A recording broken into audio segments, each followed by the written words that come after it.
Hello, YouTubers. I know how much y'all enjoy the news. So I thought I would bring you a weekend edition here because I've got a lot of up, a lot of news has been going on hours, and I've got a lot of on the political front that I'll bring you today. The article that I have for you is off of toprightnews.com. And I'm waiting for it to pop up here on the screen. There we go.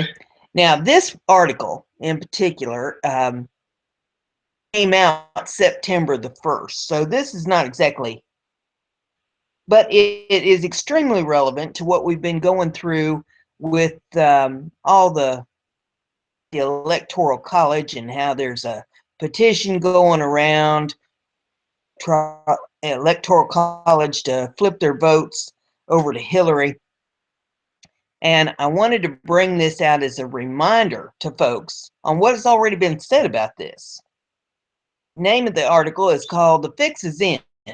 George Soros Causes Outrage with Shocking Prediction About the Election." Video at the end of this, but let me read what it says here first. During an interview with Bloomberg News, Democrat mega donor George Soros openly admitted that GOP presidential nominee Donald Trump will win the popular vote in a landslide, but says a President Hillary Clinton is already a done deal, which is now surfacing. The billionaire power broker Soros says with certainty that Trump will win the popular vote in the country, but says that won't make him president because the Electoral College Clinton. When the interviewer asked if it's a done deal for President Clinton, Soros says yes, nodding his head. Check out the interview segment here. So let me do a screen share and pop this thing up here so you can see this for yourself. It's not a very long video. With me here. And let's do the screen share. And wait for it to pop up here. There we go. And we'll well, shoot. It's got to pop its ads up, don't it? Okay. Let's big so you can see. But what does the fact that Donald Trump is not fading? Right, that he is still very popular. Tell us about the angst or fears about voters, and what are the policies that the voters in the U.S. should be focusing on? Well, here I have to confess to a little bit of bias. So you take that into account. I think it's going to lead to a landslide for Donald Trump in the popular vote, not in the electoral vote, because their paid political announcements will have a big role. And so the electoral thing will be closer, but the popular vote will be a landslide, because we are a small minority of extremists, and so we are all moving in that direction. And while I don't think that Donald Trump has any chance of being elected. But you think Hillary Clinton is a done deal? Yeah, and I do think actually she's the one who's most qualified. But there you have it. So he's already said that he paid off the Electoral College. I mean, if that don't get your attention, I don't know what will. So the end of the article says, what does Soros know that we the people do not? It's already been paid off for Hillary, no matter what the popular result. America. And, you know, here this is from 2.5 months ago. You know, we've been warned. This is going to bear watching on what happens with the Electoral College next month. Article that I have for you and it says Podesta email bombshell. Clinton campaign was heavily funded by Monsanto. I don't think this really comes as a whole lot of surprise to most of us, but here it says Julian Assange's sacrificial effort to expose the vast corruption behind the Clinton machine, WikiLeaks releases, has done so much over the past year to change the course of both the nation and the world for the better. Most notably, with the recent election of outsider Donald J. Trump as America's next president-elect. But what else do these WikiLeaks releases reveal that hasn't been covered by the media, particularly with regards to food policy? Search for the word Monsanto in the Podesta emails batch of leaked email documents shows technology giant is a close friend of Hillary Clinton's and her family Clinton Foundation. Surprise, right? Dozens of emails and email chains speak about the world's most evil corruption, several discussing its many contributions to what has now been exposed as a massive money laundering charity scam that the Clintons used to line their own pockets. Goldman Sachs, Pfizer, Procter & Gamble, and a multitude of other ill-regarded multinationals, exposed as being a longtime contributor to the likely scratching the back of the organizations with pay-to-play donations in exchange for political favors. What the Clintons about, we now know, which is why the Clinton campaign worked so hard during the final days of the election to keep all eyes distracted from WikiLeaks. Ultimately failed, and what the public now has access to is incredibly telling as the nature of Clinton's relationship with Monsanto. For instance, Hillary Clinton used her position to target nation states that accepted Monsanto's agenda. Countries that didn't cooperate with the plan to adopt crop technology, it was revealed, were punished with other forms of retaliation. After word of all this broke headlines, earned herself the name Bride of Frankenfood. Exposed ties to the biotechnology industry, a position that way back when cost her in terms of public support. Know from WikiLeaks is that Clinton handlers to rebrand her as an opponent of genetically modified organisms, or GMOs, position that her primary opponent, Bernie Sanders, genuinely held, and that helped him tremendously in gaining grassroots support. And it goes on about Hillary stealing Bernie's position there, or his platform. So if you want to read the rest of that, you can pull that up. And man, I mean, she poisonous for money. I mean, she get us nuked for money. I just cannot understand the mentality of these people that's going around rioting because she didn't win the election. The next one we have here is off of NewYorkTimes.com, and it says, Trump floats an olive branch, might keep parts of health law.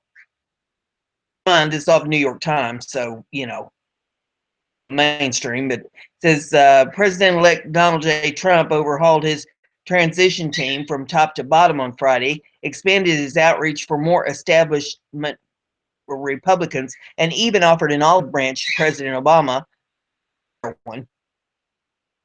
On the other side, Democrats signaled they would move left in the wake of Hillary Clinton's narrow but startling defeat. President-elect's legal antagonist, Gloria Allred, made it clear he nor many of the women who have accused him of sexual assault are going anywhere. For continuing live updates on the transition to the 45th President of the United States, it says. On about this Affordable Care Act, and says maybe I'll keep parts of the Affordable Care Act. Trump. Mr. Trump said Friday that after talking with President Obama this week, he might be willing to leave in place parts of the Affordable Care Act once he's in office. The comment to the Wall Street Journal in his first interview since Now it's jumping around. Since winning the election, the newspaper said Mr. Obama had urged the president-elect to reconsider repealing his signature healthcare law, which Mr. Trump said had become unworkable. In an interview, Trump said he told the president that he would consider keeping two provisions of the law: prohibition against insurers denying coverage because of a patient's pre-existing condition, and one that allows parents to keep their children on their insurance plans until they turn 26. You hear Fred over here. Fred's trying to be co-host this morning. Trying to out-talk me, I think. I guess he thinks my time is up. But anyway, going on with the article, it says the problem without a mandate for everyone to buy health insurance, the popular pre-existing condition provision companies spend because their costs would rise with sicker customers, and that would not be offset by healthy consumers forced to buy insurance. There's more on this if you want to read more about what else going on there with that. I was primarily concerned about this Affordable Health Care Act. I'd like to see the whole thing dumped myself, and let's go back to, if we feel that it needs to be renovated again, maybe we can do this with a little more sense than what they went through it with this time. The next article I have is off of politicalcult.com, and I swear, I'll tell you what, it's about time we got a decent first lady in the White House. Classless Michelle Obama does the unthinkable to Melania Trump White House visit. And I am constantly shocked by the audacity of Michelle Obama. For crying out loud, she can't show any bit of classiness about her whatsoever. It's unbelievable. She is, for 8 years, we've said Michelle Obama has no class, and she's proven it yesterday. Donald Trump and his wife Melania, I guess it is, Melania, visited the People's House. It's a historic upset that sent shockwaves across the world. However, while Trump's peaceful coup of the Democrats' stronghold on our nation made history, Michelle Obama denied him and his wife the opportunity to commemorate his achievement. Husband did after winning in 2008. The Wall Street Journal is reporting that the Obamas canceled the traditional photo op outside of the White House with the first family and the newly elected president and his wife. When Obama won, he and Michelle took a photo with President Bush and to commemorate the historic moment. But apparently Michelle Obama wouldn't bestow the honor upon the Trumps of the Obamas with the Bushes. When the Bushes came to visit at the White House after he won, or after Obama won. For crying out loud. I mean, how small can you be? Outside and have a picture with people? For goodness sakes. Canceled the photo op of the current and future first couple outside the south entrance of the White House.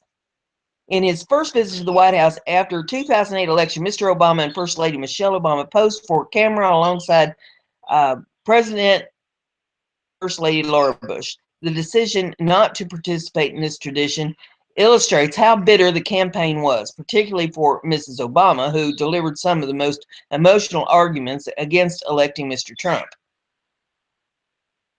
Good golly.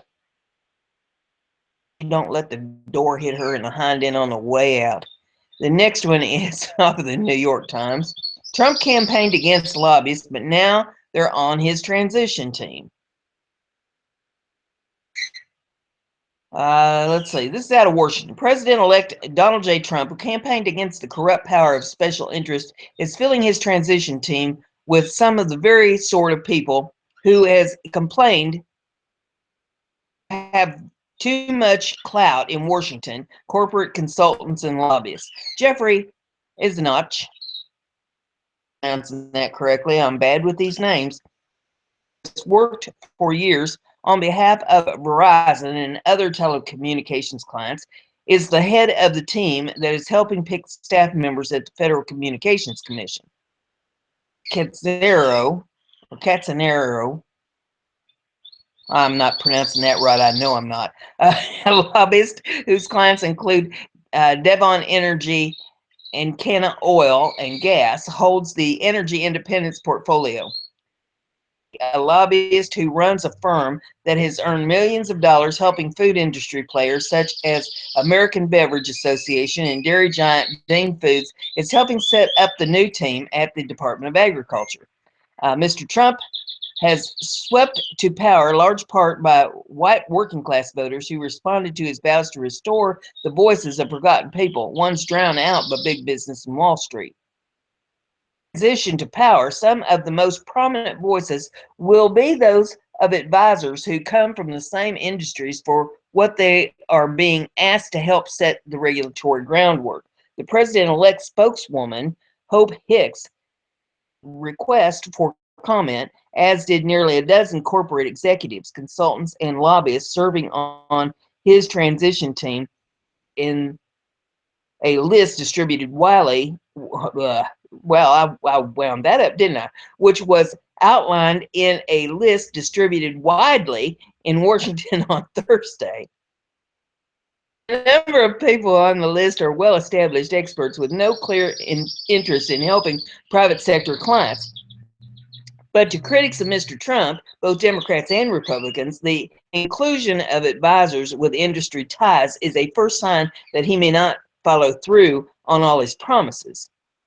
The whole idea that he was an outsider and going to destroy the political establishment and drain the swamp were the lines of a con man, and guess what? He's being exposed as just that, said Peter Weir, who served in the administration of Ronald Reagan and George Bush before becoming speechwriter for George W. Bush.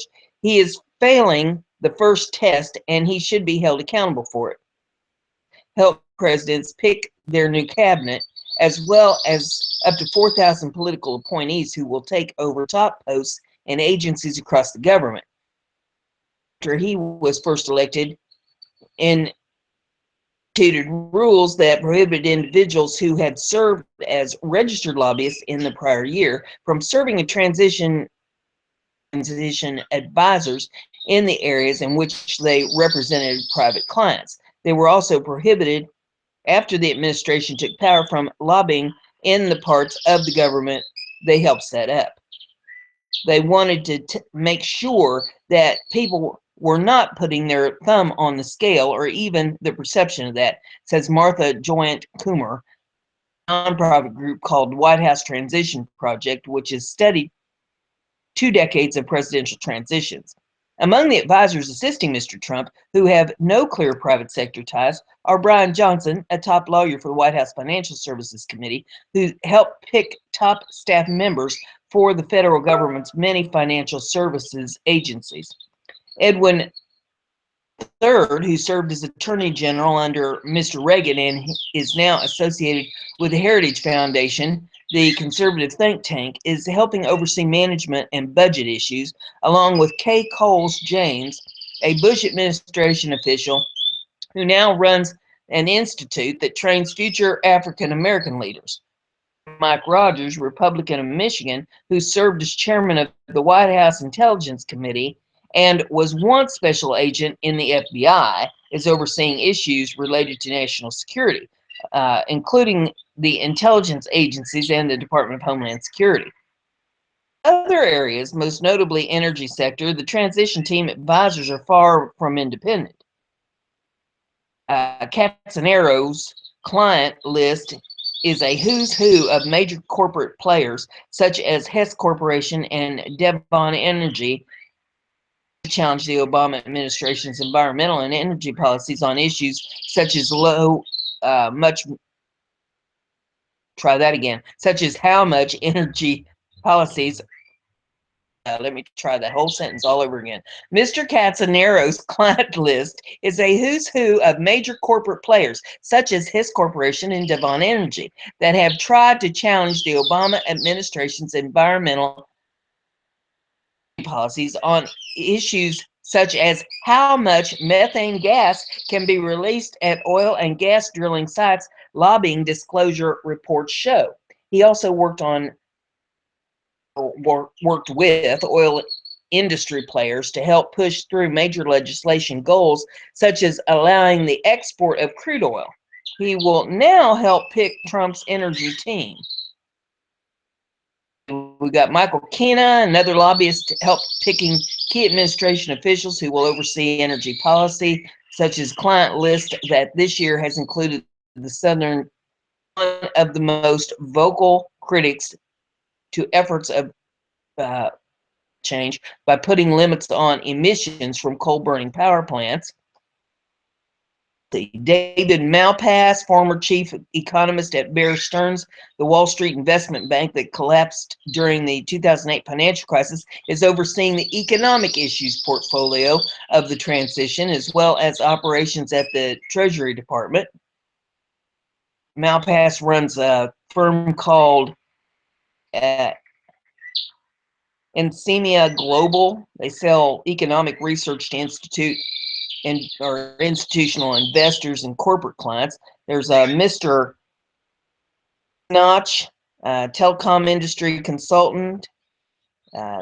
He has worked to help major cellular companies fight back against regulations proposed by the FCC that would mandate so-called net neutrality, requiring providers to give equal access to their networks to outside companies. He's now helping to oversee the rebuilding of the staff at the FCC. There's a Dan DeMico, former chief executive of the steelmaking company Nucor, who now serves on the board of directors at Duke Energy, heading the transition team for the Office of Trade Representative. Long argued that China is unfairly subsidizing its manufacturing sector at the expense of American jobs. So there you have, there's a little more to this article if you want to read the rest of that, but there you have the readout on with some of these people that he's wanting to appoint to head things up. My gut feeling on this is that I trust him. He's done a good job. People in power get the job done. And if his show has been any indication with The Apprentice, he doesn't have a problem firing somebody that don't come through. So, you know, he's going to appoint some people, but that doesn't mean that they're going to stay put. If they don't do the job, I think he'll fire them. Else in there that can get the job done. So it's going to bear watching if we can actually get him into office. We have here is off of the Tribune.com. A lot of people pay attention to what these celebrities have to say, and I've never been one to pay much attention to them. I mean, you know, if they know so much about politics, why aren't they a politician?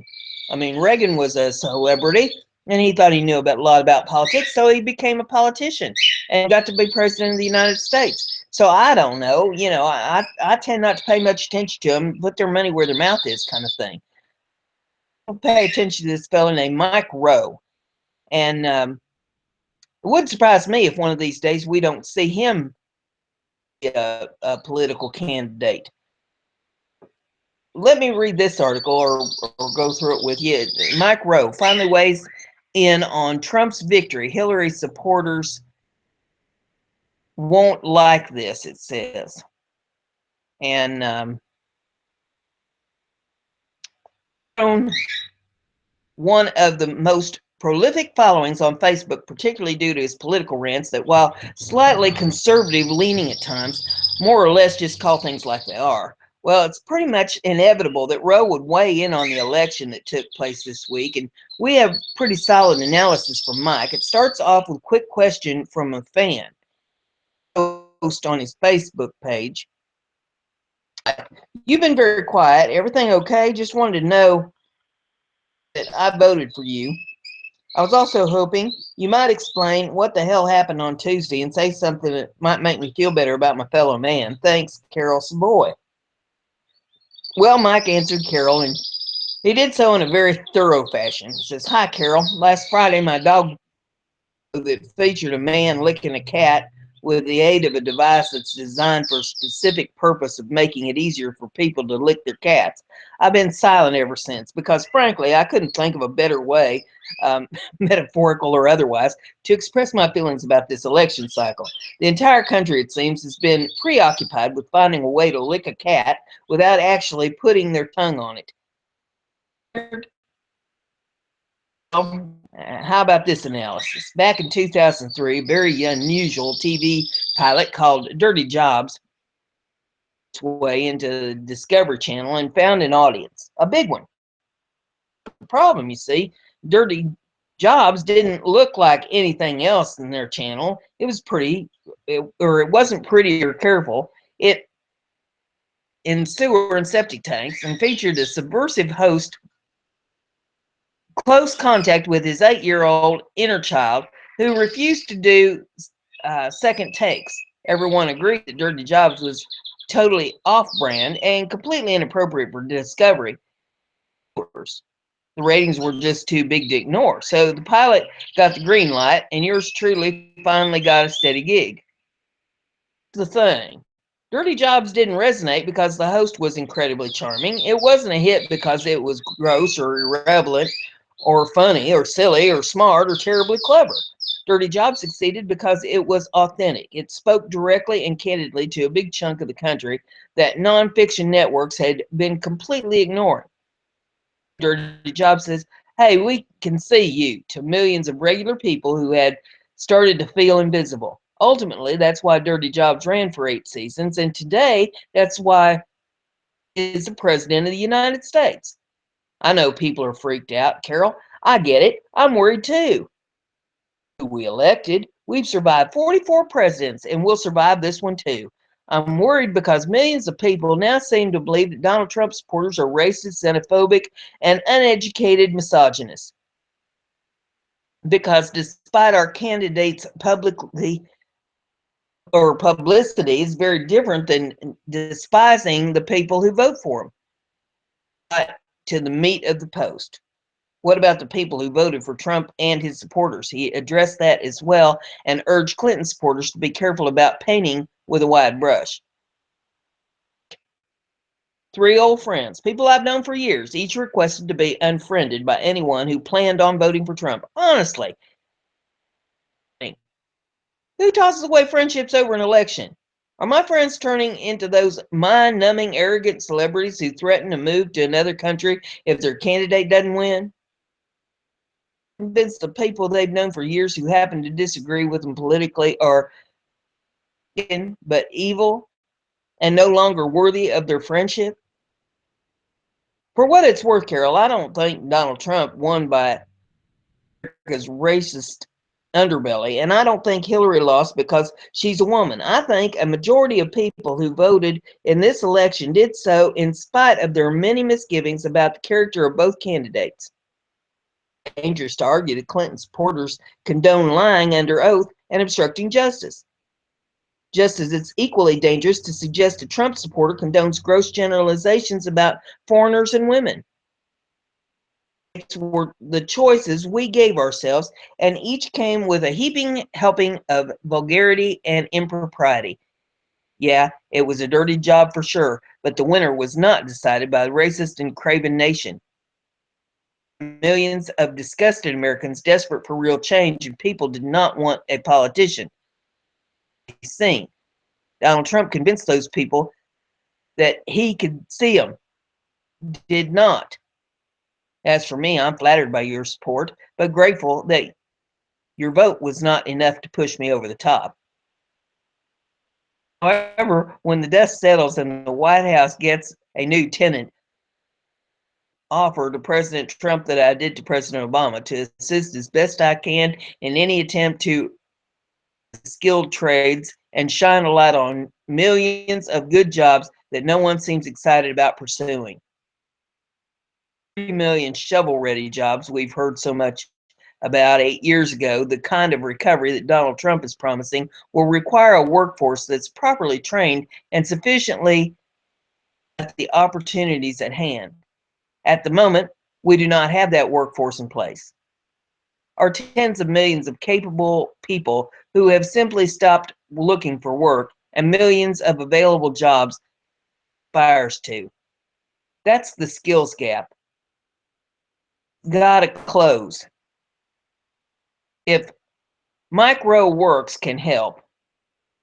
If not, I suppose we'll their way to lick the cat. Signed, Mike. So there you have his response. I thought that was pretty good and worth bringing to the show. So I hope you enjoyed that as well. Next one we have is off of motherboard.com, and it says scientists' top concerns in Trump's America. On the campaign trail, climate change denier Donald Trump kept mum about his intentions for scientific research, but Trump's comments on the issue, such as public health and the environment, left little to the imagination. The leader not only rejects most science, but has actually endeavored to sow its distrust. To be a scientist today, when public political perception of STEM search is complicated at best, means an endless blitz of career concerns and professional vilification. The day after Trump won the election, I questioned a diverse group of scientists whose expertise ranges from physics to ecology about how they believe their research will be affected during his term. Their response revealed feelings of anxiety, frustration, fear, and exhaustion. Most dreaded cuts to funding and hiring freezes, while some speculated that STEM's gender problems might even worsen. In Congress will be emboldened to alter the merit review for NSF, and that's the National Science Foundation, which will either minimize or forbid climate change research. Terry McGlynn, a professor of biology at California State University, Dominguez Hills, told me. I was recently on a panel at NSF this fall when it was clear that a lot of the plans for research support were pending the outcome of the election, as funding is on a continuing resolution status. NSF might be gutted, or maybe it'll flatline. Money and funding for some kind of work might be forbidden. It says these fears aren't unsubstantiated, considering Trump has repeatedly vowed to abolish and defund important scientific institutions, such as the Environmental Protection Agency. Fox News last year, the president-elect called the EPA a disgrace and assured the environment would be fine without it. Charge of regulations that kept our air and water clean, its elimination would be unthinkable for environment and human health.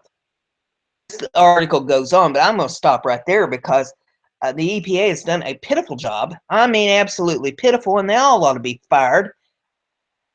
And if you don't believe me, you need to take a look at Michigan and what's going on with the water situation up there in Flint.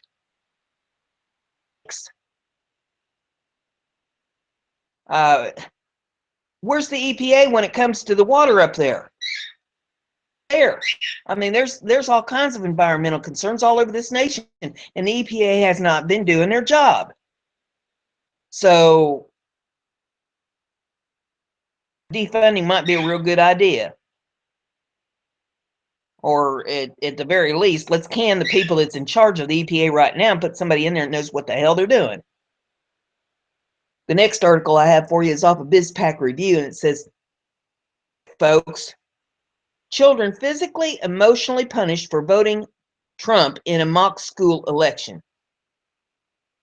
This is a sad. I mean, you know, while I am no fan of CPS and the foolishness that they pull, where the hell were they in this? Now, let me read this one to you. Elementary school children, and I mean, get that, elementary school children are paying the price for backing Donald Trump for president. Video that surfaced and is making the rounds on the internet. A woman appears so angry after she found out her child voted for Trump in a mock school election that she punished him to the point of calling emotional abuse. All this emotional abuse, there's something wrong with you. You need to get checked. A woman packed a suitcase for the boy and repeatedly told the scared, crying child to get out of the house. Donald Trump, you can get your stuff and get out, she told him as he fell to the floor, wailing in tears. A woman who then forced him out of the house and onto the street, where she made him hold a sign confessing his sin. "Bye, Donald Trump lover," she told the child as he walked from his home. That he voted for Trump because he saw him on television a lot. "You seen him on TV?" As he stood on the sidewalk. "Well, I hope you find another TV to watch him on, because this is going to be your new home." She continued taking video of her distraught son as he chased her until he fell to the sidewalk in tears. Her youngest son started to cry for his brother. "Donald Trump lover, bye," she said to the child still in diapers.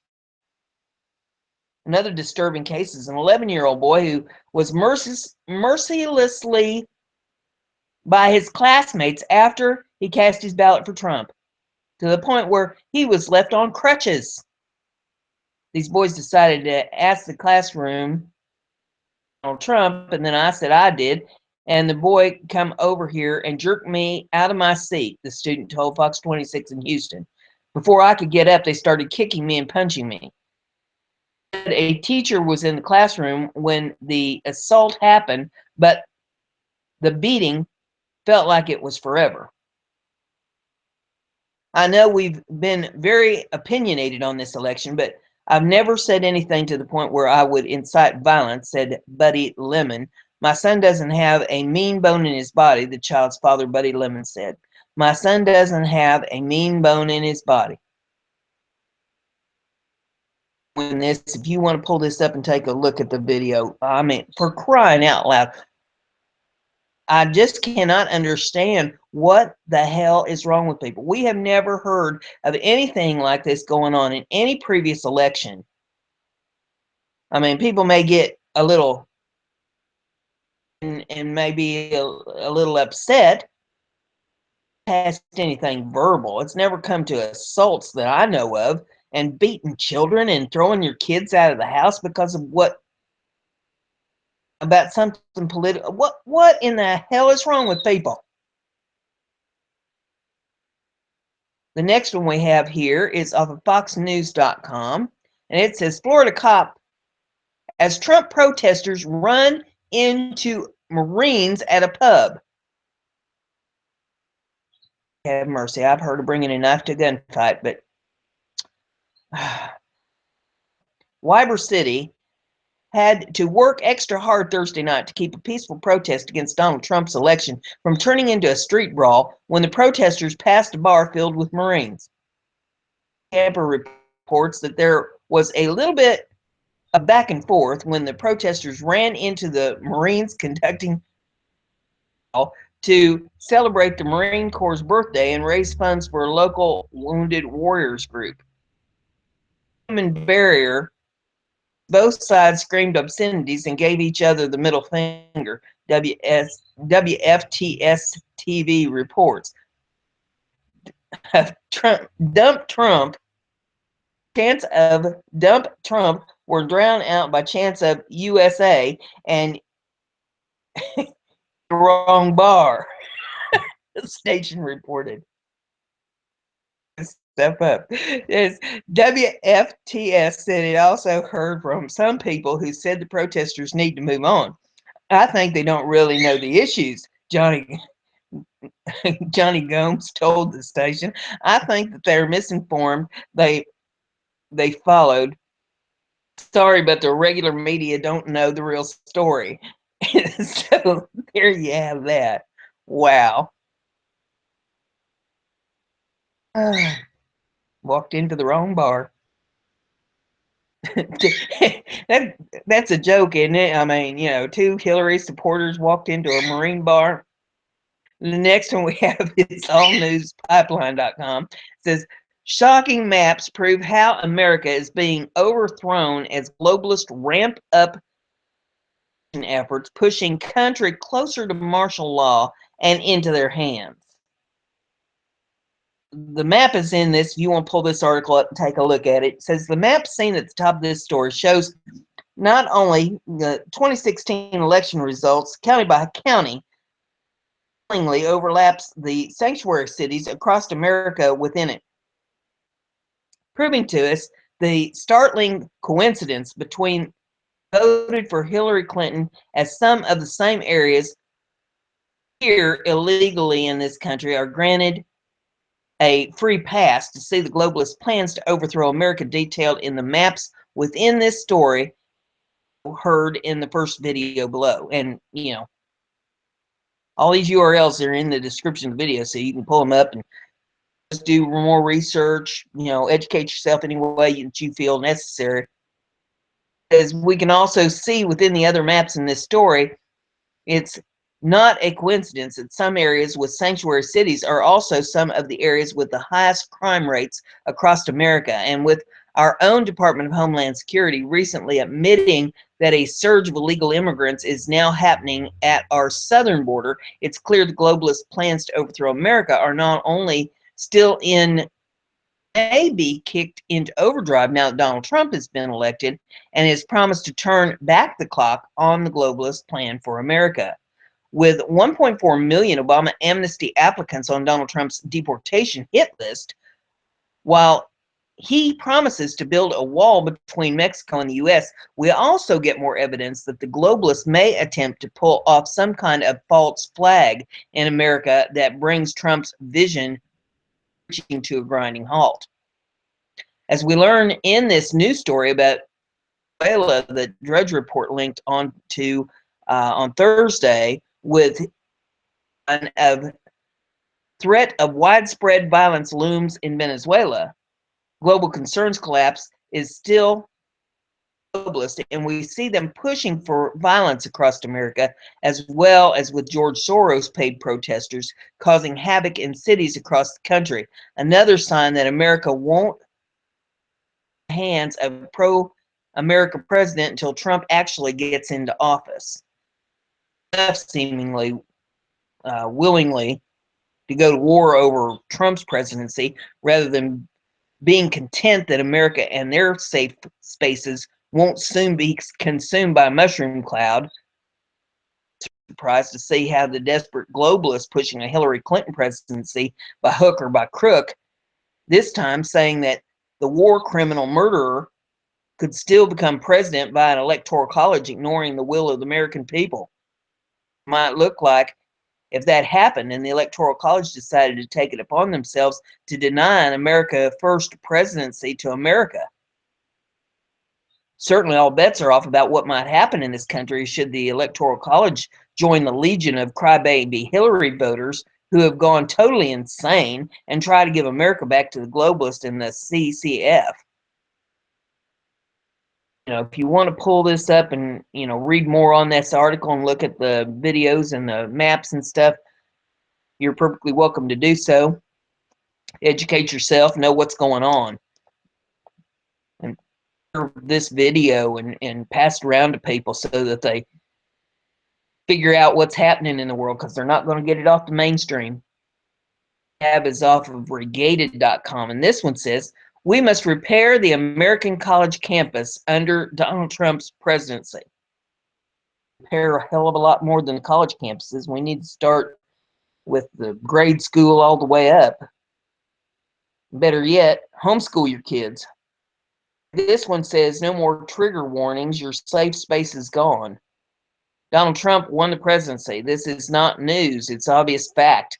As the Republican Party celebrates its newfound fervor and the Democrats swallow their pride, key questions linger on how President-elect Trump will perform. One area of concern is what will be done to ensure that the First Amendment of all American college students will not be trampled on. Regardless of race, ethnicity, income level, age, sexual orientation, faith, and political belief. At the source, as you engage with his op-ed, students across the United States are protesting, nearly rioting even, because they wish to stand against the results from Tuesday's election. Despite President Obama's heed for peaceful transition and other Democratic leaders suddenly showing the support for network of open-mindedness to his policy, progressive college students are decrying the ascension of Trump. The four horsemen of the apocalypse rode in as the electorate shifted to the right. The flaw with all this protesting, though, is 100% legal. It's that it's proof of an apparent refusal of reality. To end the protest and promote civil discussions on campuses all over. By this, campus officials need to understand that past censorship policies in the classroom and campus life have failed on a massive scale. On resolving the matter of massive student walkouts and highly irrational occupation movements in the facilities on campuses is to fashion students as a first priority at the institutional leadership level. University chancellors, presidents, regents, trustees, governors, and other types of executive levels must be proactive and engage with students through dialogues that challenge them. If this election has proven anything, in addition, spaces and political correctness is dead, as they properly should be. College students need diversity of thought and differing viewpoints, open campus environment. Only then can all students of every walk of life experience what it means to have true diversity on campus. Discriminatory race and gender specific social justice initiatives be the answer. Students must be triggered without warning. Says government needs to think. On the policy side, Trump administration needs to work on agencies such as the Department of Education and Justice from mandating politically constitutional speech code regulations for colleges all over the nation. For individual rights and education pointed out, both agencies created policy guidance and regulation that violates people's rights. It goes back to the fact that under the current administration, the executive branch has become a strong executive branch of excessive executive orders, unconstitutional overreach to mandate regulation models, and discriminatory selective protection of social classes. The federal government single-handedly created the current speech crisis. Trump needs to eliminate bad public policy and trade it for good public policy by shrinking, repairing, and maintaining smaller, lesser government oversight. Learn when they pay thousands of dollars for a college education. You know, there's a lot of truth in that, but I think we need to go clear back to, grade school. We've made wimps out of these kids, put them on teams and nobody loses. For participation. Are you kidding me? This election is proof that, and there are losers. And the sooner we get our children to understand that you don't always win, sometimes you lose, suck it up, shake the other guy's hand, be a good sport. On. The next one we have here is off of bizpackreview.com. It says, free fall. DNC staffer reads Donna Brazile the riot act. Says, thanks to her, they're all going to die. It looks as though Donna Brazile isn't likely to remove the interim from her title as interim Democratic National Chairwoman anytime in the near future. Brazile attempted to give a pep talk Thursday at the committee's first staff meeting after their nominee's stunning defeat to Republican Donald Trump. Well, in the midst of her cheerleading, a staffer identified only as Zach by the Huffington Post stood and posed a question. Why should we trust you as the chair to lead us through this? He asked, according to the Post 2 sources. A flawed candidate and your friend, former DNC Chair Debbie Wasserman Schultz, plotted through this to support your own gain. Brazil was appointed interim chair when Wasserman Schultz resigned her DNC chair in disgrace when it turned out she was plotting behind the scenes to nominate Hillary Clinton over the other candidates. But additional emails disclosed by WikiLeaks revealed that Brazil was just as guilty. Undeterred by the boos and calls for him to sit down that followed and plowed on. You're part of the problem, he continued. You and your friends will die of old age, and I'm going to die from climate change. You and your friends let this happen, which is going to cut my life expectancy. So well until he brought up climate change. Post Jennifer Bendry tweeted, Donna Brazile, the interim leader of the Democratic National Committee, was given what one attendee described as a rip-roaring speech to about 150 employees about the need to have hope for wins going forward when staffer identified only as Zach stood up the question. And I just read you, what he had to say. Man. Zach was like a little boy who pointed out that the emperor had no clothes, and conservative author and political pundit Keith Jackson, among others, loved it. And there's some tweets and stuff here if you want to pull this up and read this. And so the finger pointing began with some trying to blame the defeat on the Electoral College and sexism. And there's more tweets. And it says, and the finger pointing will likely continue until the death of the Democratic Party.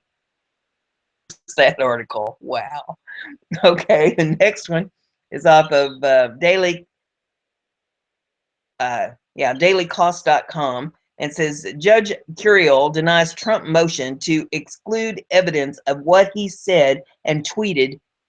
And this one reads, fraud and racketeering class actions pending in federal court in San Diego. Judge Curiel today denied President-elect Donald Trump's motion for a blanket exclusion of evidence statements Mr. Trump made during the campaign.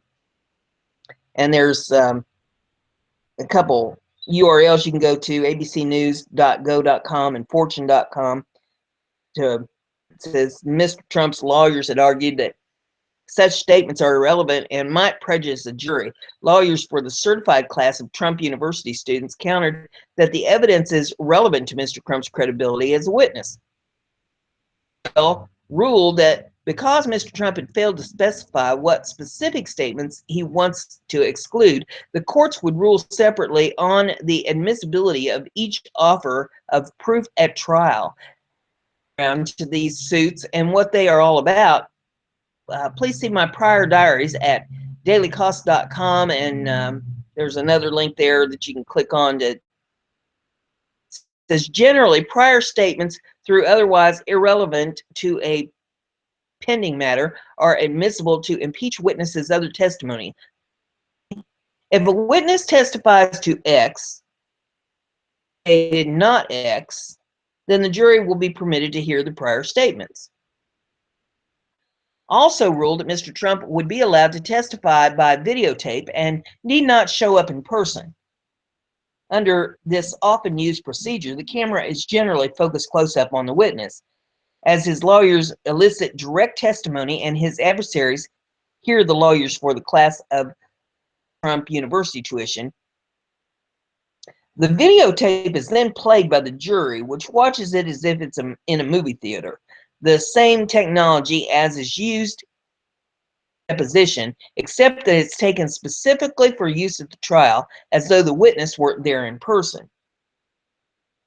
In a new motion to delay trial until January, Judge Curiel stated that he is disinclined to grant it, based on the argument that Mr. Trump will be busy during the transition of power, compelling the rhetorical question of whether he plans not to be busy after his inauguration. Thus, if the case does not settle, the trial will begin on November the 28th with the selection of a jury of 9 from a pool of perhaps 100 jurors. That process will likely take a day or two, and then the trial begins. Judge Curiel he encouraged settlement talks. Significantly, Mr. Trump's lawyer, Daniel Petroselli, said, "We are all ears," while the class's lawyer, Patrick Coughlin, discouraged such hopes of resolution, stating that the parties were miles apart in previous discussions. In related rulings today, Judge Curiel also held that Mr. Trump's lawyers could not tell a jury that Trump University had 98% approval ratings from its former students, ruling that such ratings are irrelevant to whatever his university deceived by the students. It says, those are the facts take by this author. It says, these are sober, impartial rulings and cannot give the president-elect much comfort. I doubt that the trial will be postponed if the settlement efforts fail. As before, this is not a case of mismatch of legal firepower. The firm representing the certified class of allegedly defrauded students is in the very top rank among commercial class action law firms, and no one can claim a greater record of accomplishment on behalf of defrauded class members in other cases. The action firm does not have a record of settling easily or early. In the parlance, they are not pilgrims.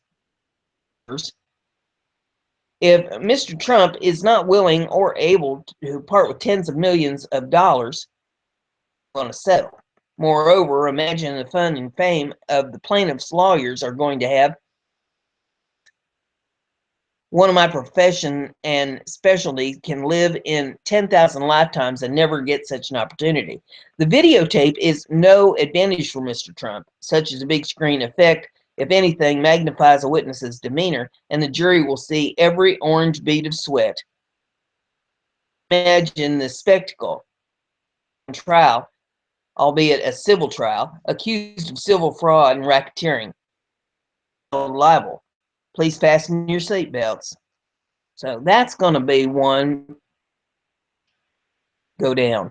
The next one we have is off of NewYorkMagazine.com, and it says, Paul Ryan says Medicare privatization is on.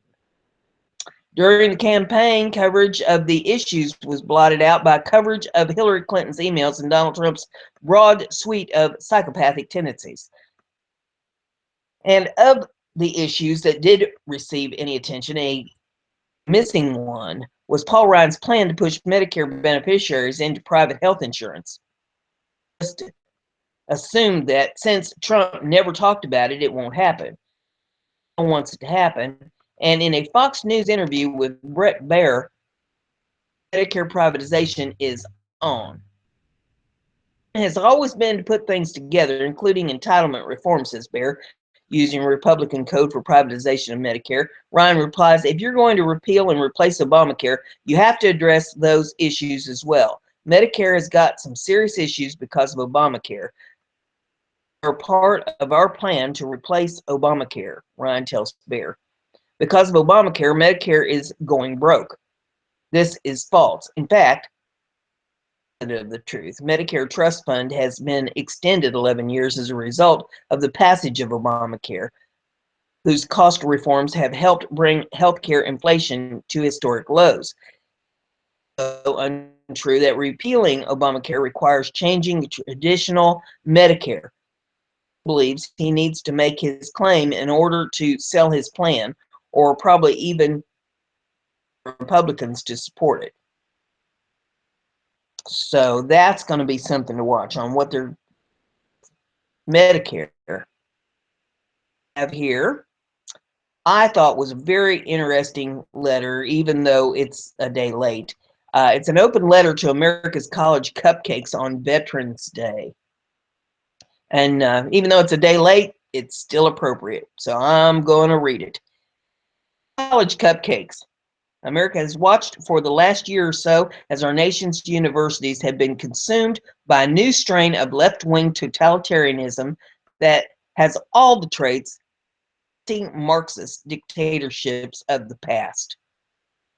Free thought and expression are discussions and Free thought and expression and discussion are disappearing from college campuses and being replaced by behavior and lexicons out of 1984. In the greatest arenas of free speech across this land, you shriek and howl and cry and stamp your feet like 2-year-olds when someone disagrees with you. You have mental meltdowns when reading passages from the world's greatest literature that somehow offend you in every conceivable way, shape, or form. Terrorized when viewing someone in a Halloween costume that you dislike. You are triggered by opposing views from presidential candidates who do nothing more than say things that you may disagree with.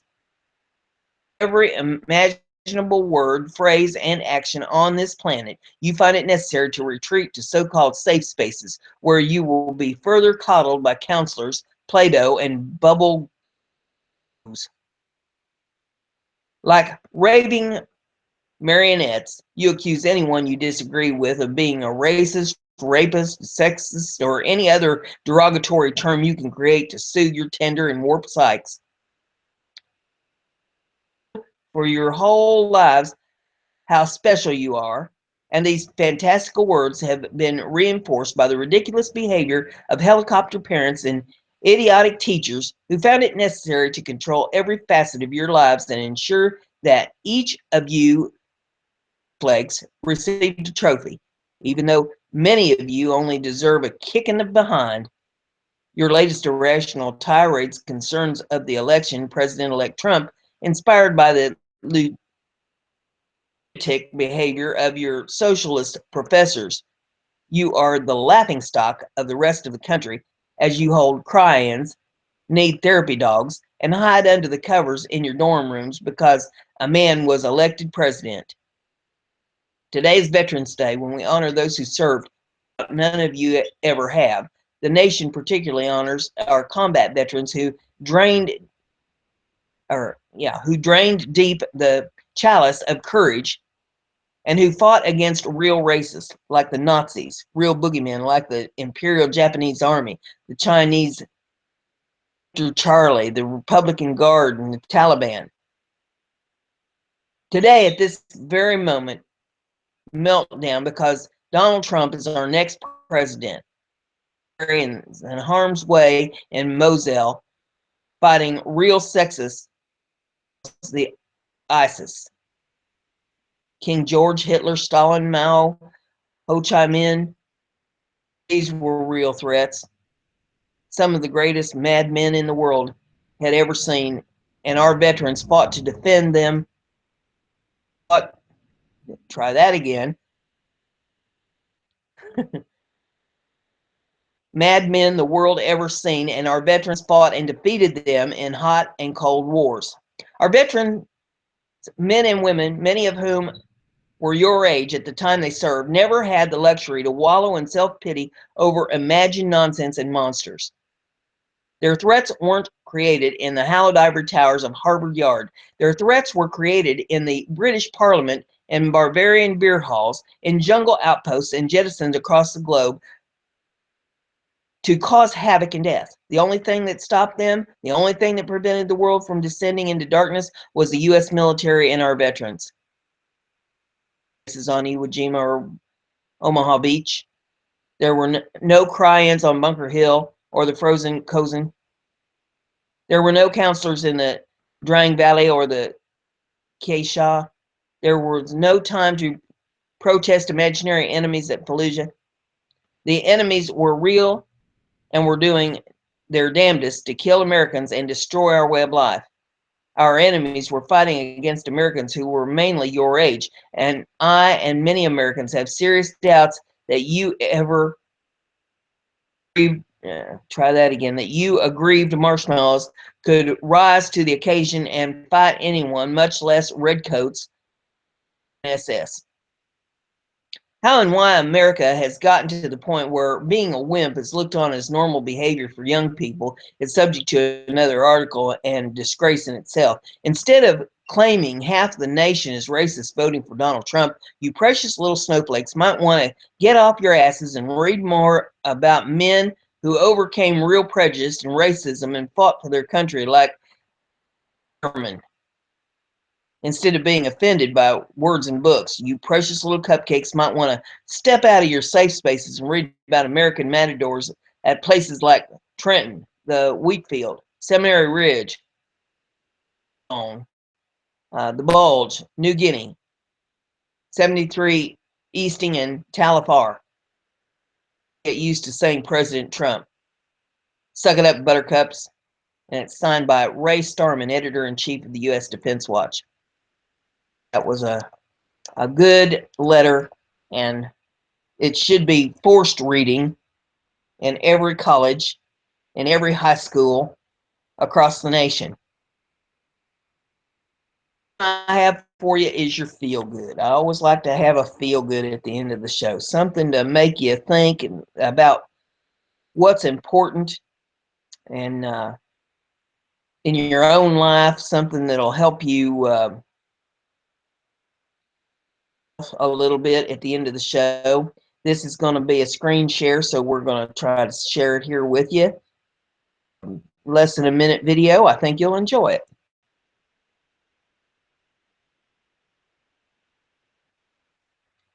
From Virginia celebrate her 100th birthday, but she got a surprise that she'll never forget. The Norfolk Fire Rescue explained on Facebook that Jeanette Carty had several family members who were firefighters, including her late husband Joe, who had served as a firefighter for the city for 30 years. Because she's viewed as an honorary member of the department, the guys and gals wanted to show her just how special her 100th was to all of them. Members of Fire Rescue decided to surprise her on her big day by showing up on her doorstep with a bouquet of flowers and a round of applause. Liked and shared the pictures, with one user commenting, "Our firemen save Norfolk residents from death and injury every day, but they could still find the time to say happy birthday to a lifelong supporter." Pix 11 News. So there you have that. I thought you'd enjoy that. It was a nice little video. Think about what's important and think about in your own life.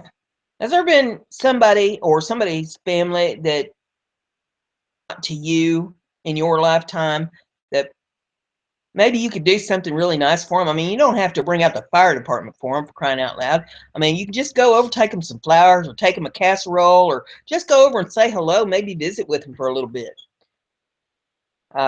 It doesn't take much to brighten somebody's day. So get out today, do something nice for somebody, yourself, and get out there and if it's pretty where you're at, kick off your shoes, stick your feet down in the grass, and take a deep breath of fresh air. Soak up some earth energy and ground yourself. Bring a little balance into your life. Be glad you woke up above ground. We'll see you later. Bye.